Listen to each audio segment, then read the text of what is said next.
So I played a game for the first time in over 2 years. I found that I was getting very tired, didn't have proper control of the puck like I wanted to, and I wasn't making enough plays, primarily because of my movement. If I did this one mechanic, it would have been a lot better of a game, and that was the most foundational of the foundational mechanics, the corkscrew. Look, sometimes the people who teach it often have to forget it, so this is kind of like a self-reminder. What does the corkscrew do? Well, stabilizes you, keeps you in balance, allows you to synchronize your hands with your footwork, because you're not just stick handling in a stationary environment. You're often having to control yourself at a little bit of extra speed. Say you need to like link mechanics together, then you got that option. If you need to scan your ice but still move your feet, then you can do that as well. If you need to puck protect, that's also an option, but it also allows you to do other things like cut back, make a move, hopefully not lose the puck. But it also does one more great thing, and that's link up your mechanics, your skating, with your shot. This is a mechanic that makes hockey easier, not harder to play. Welcome to everything I know about the corkscrew in the middle of dead ice that I have all to myself. The corkscrew is something that you'll often see with everyone, and even people just starting out with skating. They'll often be in this wide stance and having to try to balance themselves, and so that's their first instinct, is to get wide, because as you probably guessed already, ice surfaces, blades, skates, they are not feet, all of that. And then you have the ice, which is not ground, it's a slippery surface. So what does that mean? That means you have to move differently on here than you do in your feet or just everyday ground that isn't something like ice. So basically the first steps with the corkscrew is to get about here or maybe wider with your width, which means it's about 1.5 shoulder width to double shoulder width. With your toes pointed in, you're going to start sculling your feet back and forth, kind of like wiggling your hips to move forward. You'll also want your knees to then relax over the toes, so that then you can move forward. There's a first thing you want to know as to why this works and how this works, is that if you were to try to do that with just staying on your toes, obviously I almost fell. You have to use your heels. You have to use heel pressure when you're moving with this type of mechanic. Your weight has to be to your heels. It doesn't have to be like this. That's a separate mechanic. The anchor will go into that another day.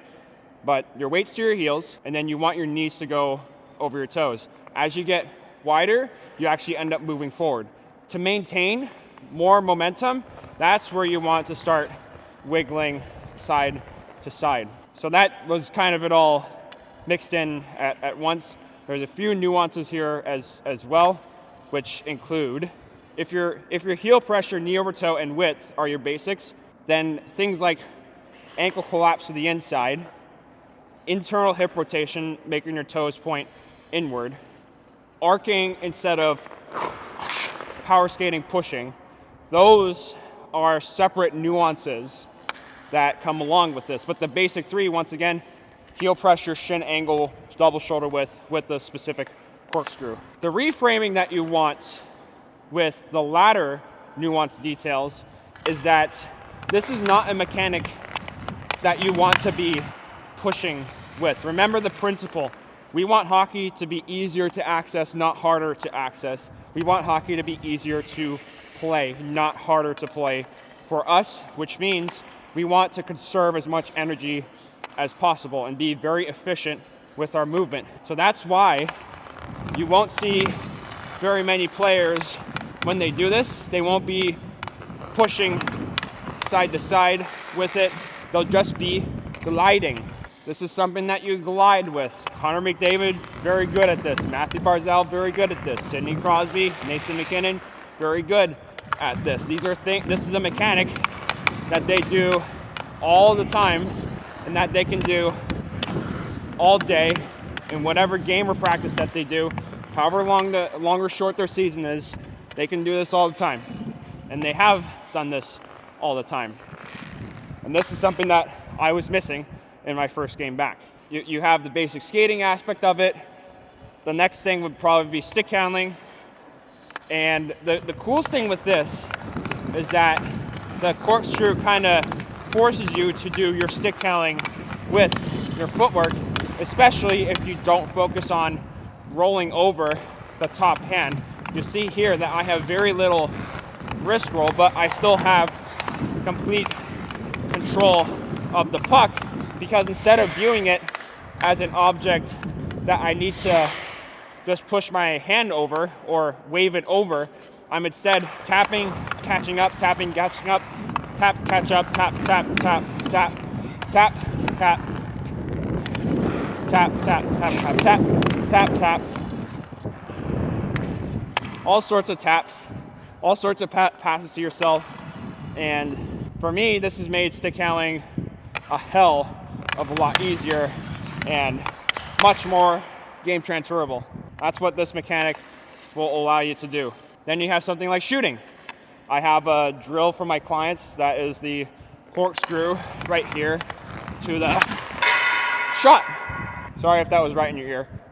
So, much like this synchronizes your hands with your feet, what else does that mean? That means you can carry it over to your shot, because you do use a little bit of your hands in your shot. I know I talk about using the hips in your shot all the time, but that doesn't mean you exclude the hands. Obviously, they use the hands, but it's not the main priority here. Your footwork with the corkscrew makes the shot a hell of a lot easier to pull off. So, another area that it's used is puck protection. Crosby does this all the time. Sometimes he'll be over here with it.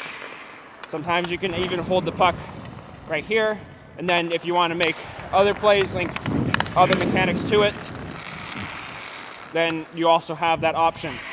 The reason that this is so good at protecting the puck, I wish I had someone else with me, but basically, if I held my stick right here, right? But I was skating around right here and you were behind me, where are you gonna try to pick it? Maybe between the legs? Well, I can just scoot forward a little bit, right? But even then, if you're closer on this side, which is much more common, or this side, which is much more common, say if you're over here, I got right here, no problem, or I can go one hand.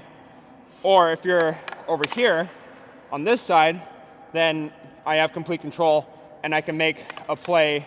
Even if you're right there, I can make a pass in a preceding play. So you have your puck protection element, you have your deception element too, which means that where do you think I'm gonna go, especially if I'm right here? Very hard to tell, because I have the option to then link up other mechanics, go either laterally, like right here if I want, or I can continue to go forward, or I can stop and then go backward. I can go left or right if I want a defenseman, right? I can either go that way or I can go that way. There's plenty of open options to you. The more options that you have, the easier it is to deceive. You also have your element of readiness. So this shows up in the Ovechkin one-timer. He will backward corkscrew all the time, and that's what allows him to not only change his angle of his shot, because if he were just standing still right here, he wouldn't have his 800 goals, but he does slight corkscrew, corkscrew, corkscrew, slightly wider stance. He's like this if you're looking at this angle, then he rotates in and out of it, again synchronizing the footwork with the shot.